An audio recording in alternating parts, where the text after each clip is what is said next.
Ini adalah kelompok pengedar narkoba paling berpendidikan tinggi di Myanmar. Pertama, mereka menyembunyikan barang tersebut di dalam furnitur. Kemudian dengan panik semprotkan air ke atasnya. Aksi tersebut membuat petugas polisi yang menyamar, Puong Han alias Puong Mat, membeku. Buru-buru bertanya kenapa air harus disemprot. Gunakan air ini untuk merendam kayu selama beberapa hari. Sekalipun Anda membawa anjing pelacak, Anda mungkin tidak dapat mencium bau apapun. Inilah rahasia terbesar yang membantu mereka mengangkut barang terlarang dengan aman. Sekarang semuanya diketahui oleh polisi yang menyamar. Setelah kembali ke hotel, Puong Han segera menggunakan telepon hotel untuk menghubungi Kepala Han. Laporkan barang ilegal yang disembunyikan di furnitur. Dan juga waktu rute, para penjahat akan pergi. Kepala Han mencatatnya, lalu memberitahu Puong Han.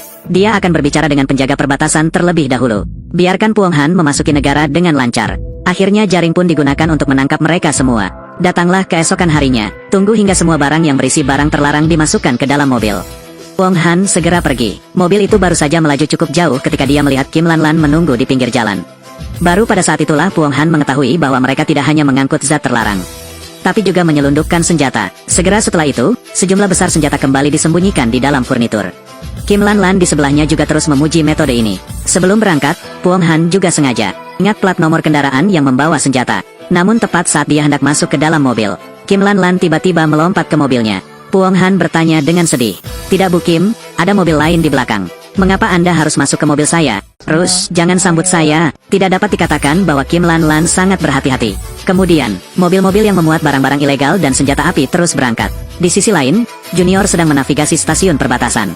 Tiba-tiba, polisi berpakaian preman muncul di sini. Terburu-buru menelepon untuk melapor ke bos. Raja narkoba segera menghubungi orang dalam.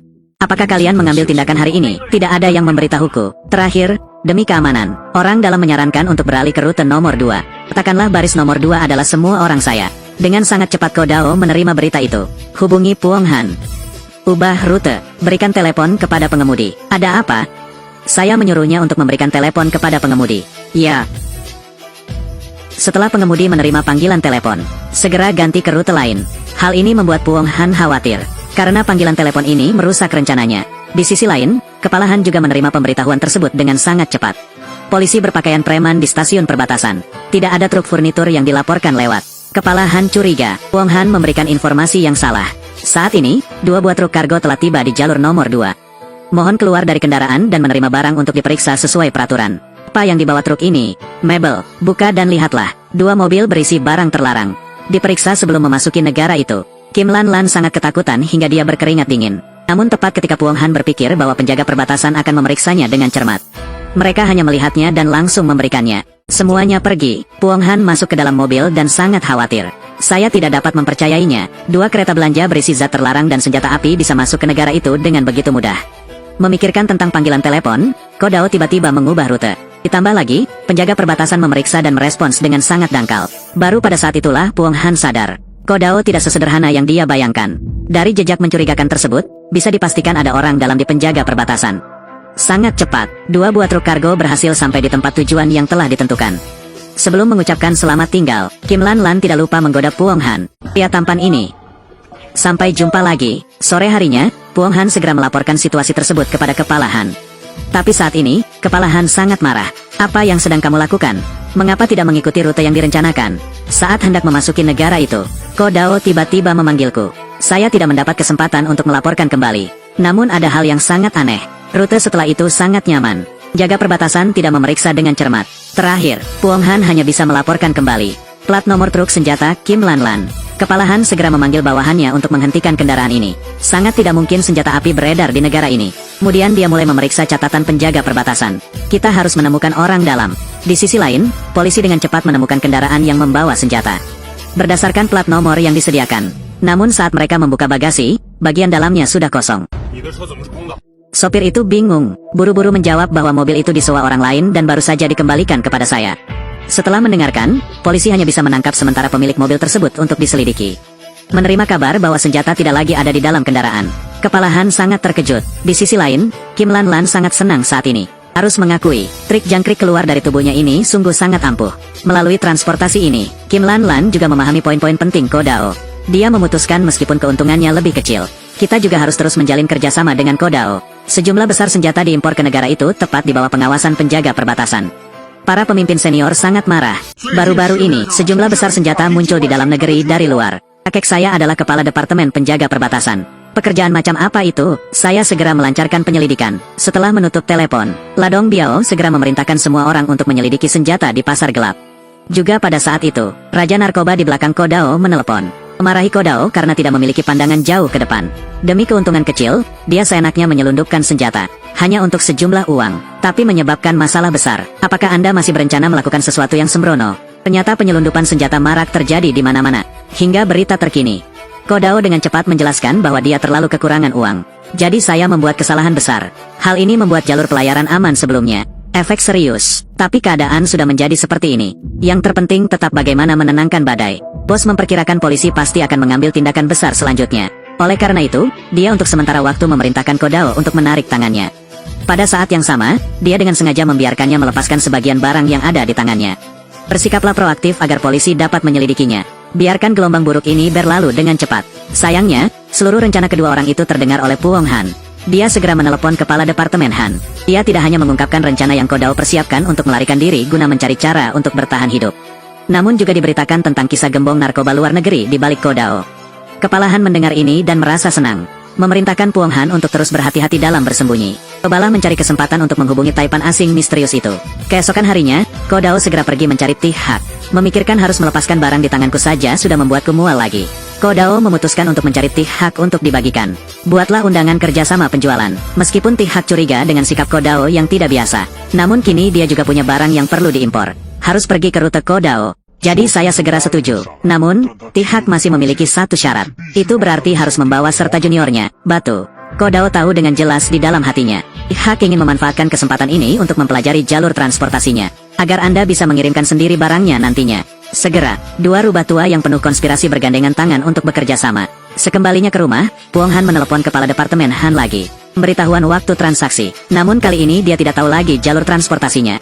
Jadi keesokan harinya, Puong Han pergi mencari kuok tua untuk mengambil barangnya. Manfaatkan kesempatan untuk menjelajahi rute tersebut. Sayangnya, Pak Kuok mengatakan dia sudah memberitahu pengemudi tersebut. Tidak mengungkapkan petunjuk apapun kepada Puong Han. Saat ini hanya itu yang bisa dilakukan Puong Han. Juga hanya bisa mengingat nomor plat. Dengan sangat cepat, Puong Han mengikuti tim kendaraan dan berangkat.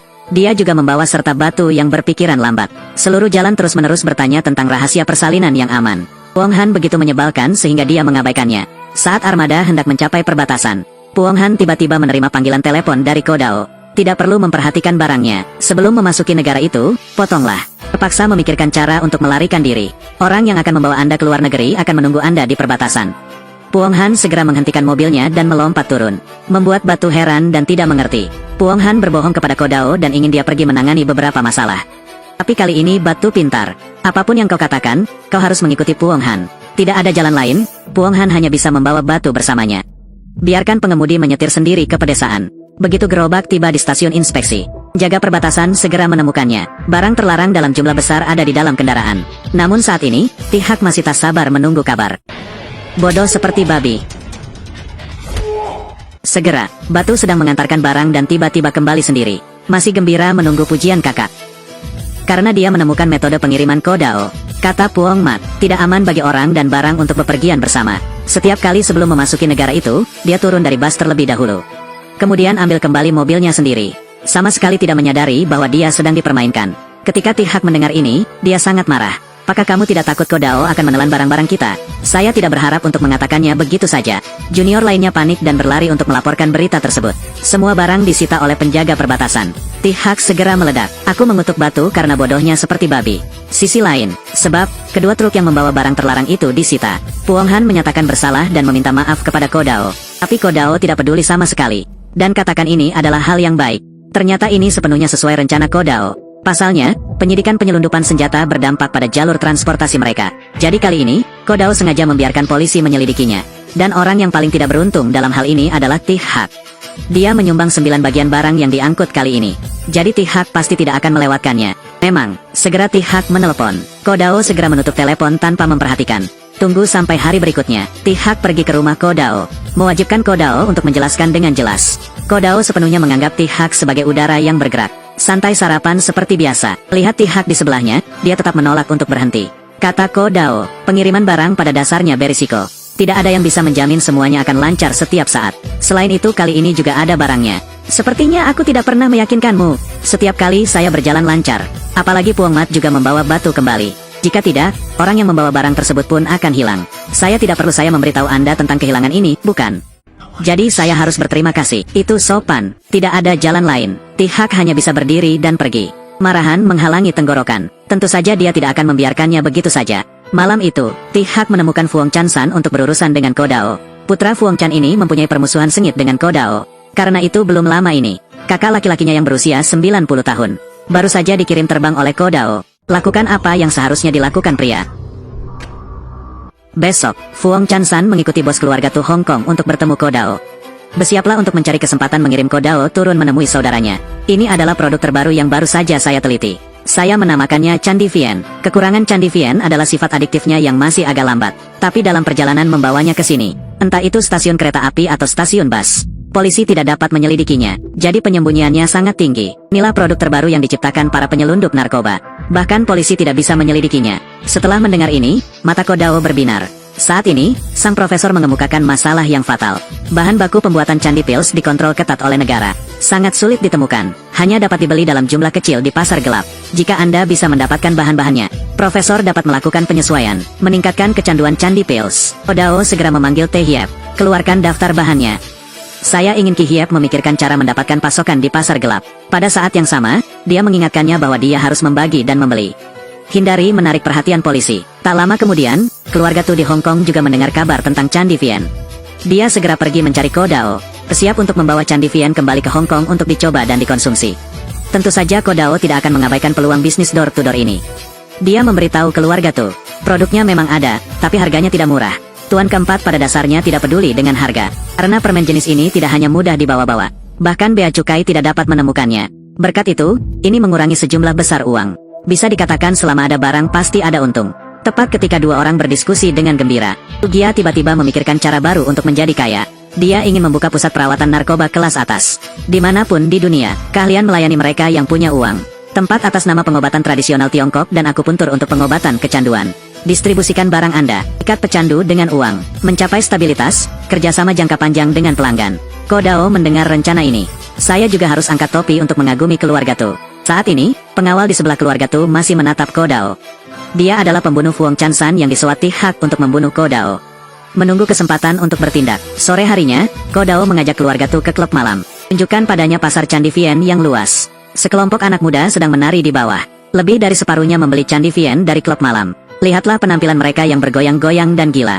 Tuan keempat tampak berjalan ketika melihat uang kertas. Bagus, dia hanya membutuhkan Candi Vien untuk menelitinya. Ini benar-benar bagus seperti yang Anda katakan. Di pihak Hong Kong, saya bertanggung jawab atas segalanya. Tidak apa-apa, segera. Dua kelompok kejahatan narkoba besar telah mencapai kerjasama jangka panjang. Malam itu juga, ketika Ko Dao bersiap untuk kembali bersama Teh Hiep, Fu Hongchan bersembunyi di sudut gelap, akhirnya menemukan kesempatan untuk membalas dendam. Tapi saat dia hendak menarik pelatuknya, Pu Honghan tiba-tiba muncul. Ternyata di pagi hari, Ko Dao sedang membicarakan bisnis dengan keluarga Tu. Pu Honghan memperhatikan sesuatu yang tidak biasa pada Fu Hongchan. Saya menyarankan Anda untuk tidak melakukan hal bodoh.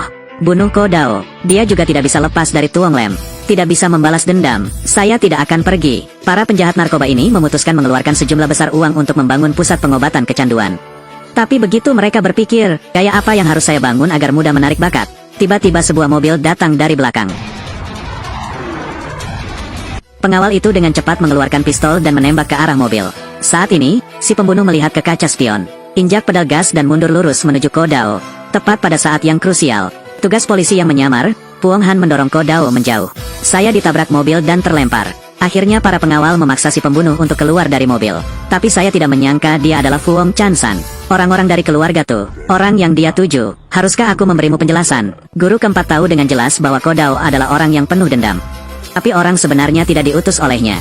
Karena itu belum lama ini, untuk merampok pasar, Ko Dao mengirim seseorang untuk menghadapi saingannya Fu Honghai.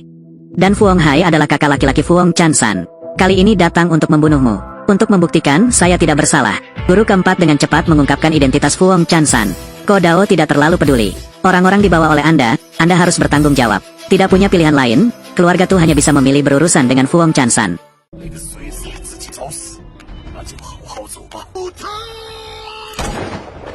Setelah kembali, Ko Dao masih ragu tentang masalah ini. Teh Hiep ada di sampingnya dan menawarkan diri untuk mengurus keluarga Tu. Ko Dao berhenti, karena Pu Honghan tidak mengalami luka serius. Namun saat ini, Kodao tidak ingin melawan keluarga Tu. Pokoknya keduanya masih punya urusan bersama. Tapi Kodao pasti tidak akan membiarkan masalah ini berlalu begitu saja. Segera mengutus Tae Hiep untuk menyelidiki. Jadilah sisa di samping Fu Hongzhi. Kemudian rumput harus dicabut sampai ke akarnya. Tanpa diduga pada saat ini, Taipan luar negeri itu tiba-tiba menelepon. Tanyakan pada Kodao apakah ada orang dalam atau tidak. Mengapa pengiriman terkini selalu diselidiki polisi? Ki Hiep dan Maluk mengikutiku selama bertahun-tahun. Mereka pasti tidak mempunyai masalah. Bagaimana dengan pendatang baru? Wong Mat baru saja tiba belum lama ini. Tapi dia menyelamatkan hidupku 2 kali. Setiap hari aku bersamanya, saya bisa merasakannya. Dia melihatku sebagai keluarga. Saya jamin Puong Mat tidak akan mendapat masalah. Anda harus tahu itu. Bisnis kita berhubungan dengan kehidupan kita. Ku tahu, tapi bisnis kami juga bergantung pada saudara-saudara kami. Padahal Kodao adalah penjahat narkoba yang penuh dengan kejahatan. Namun dia benar-benar memiliki hubungan yang berarti dengan saudara-saudaranya.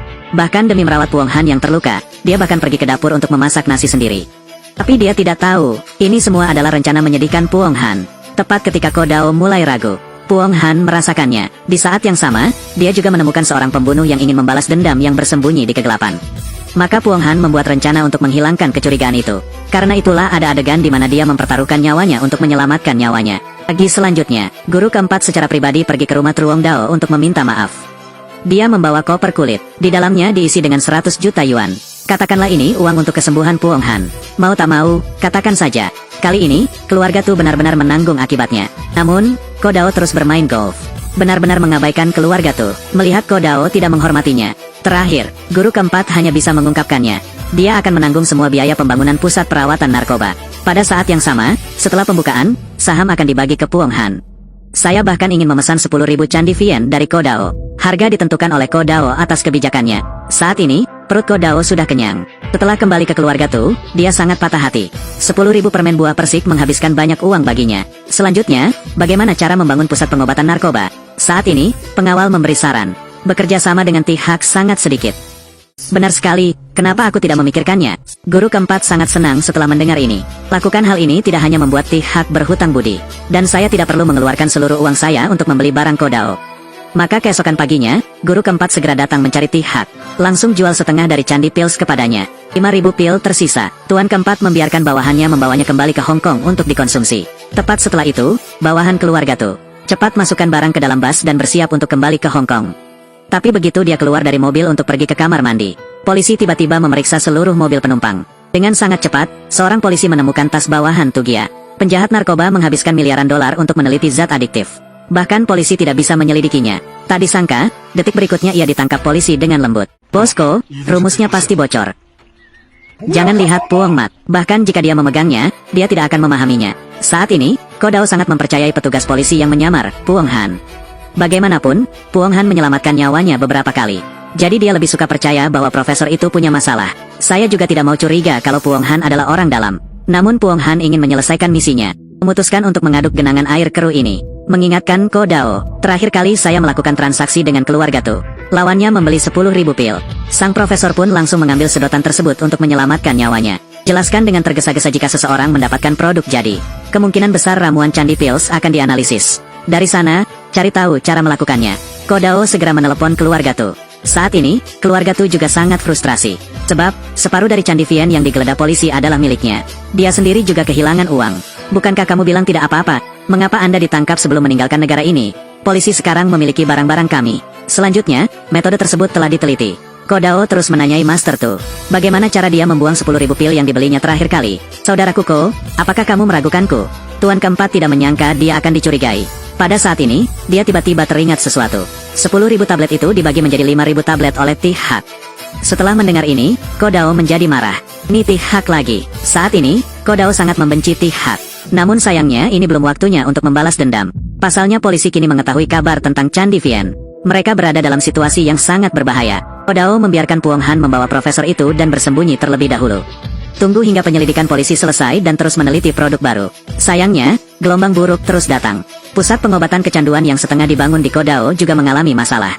Cepat berhenti. Apa masalahnya dengan persetujuan? Mereka bilang itu palsu. Saya langsung mengetahuinya. Terlibat dengan nama Tihak bukanlah hal yang baik.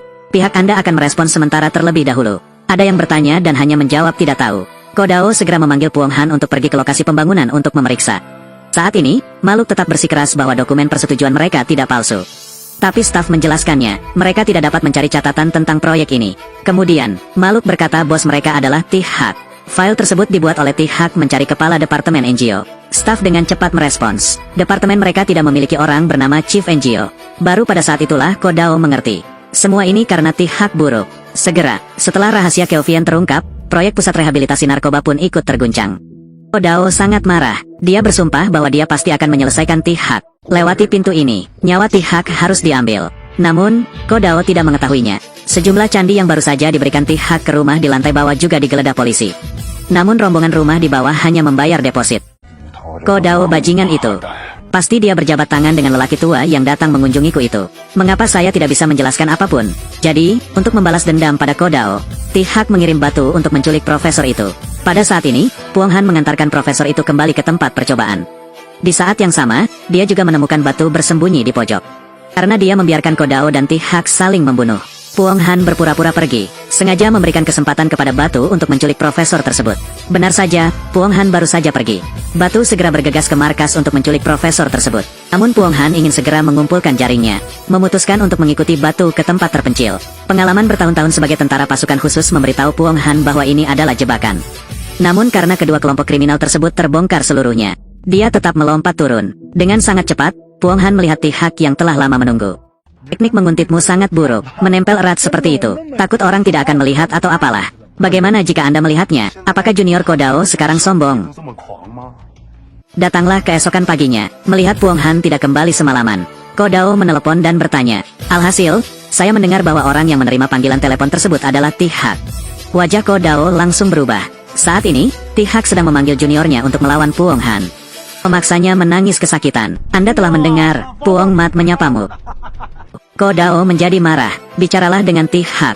Jika Puong Han punya takdir, pasti dia tidak akan selamat. Dan T-Hawk memegang sandera dan juga sangat sombong. Peringatkan Kodao jika dia ingin menyelamatkan Puong Han. Anda harus datang ke sini sendirian. Saya dengar, Anda adalah orang yang menghargai cinta dan menghargai saudara. Jangan mengecewakan saudara-saudaramu. Saya akan segera datang.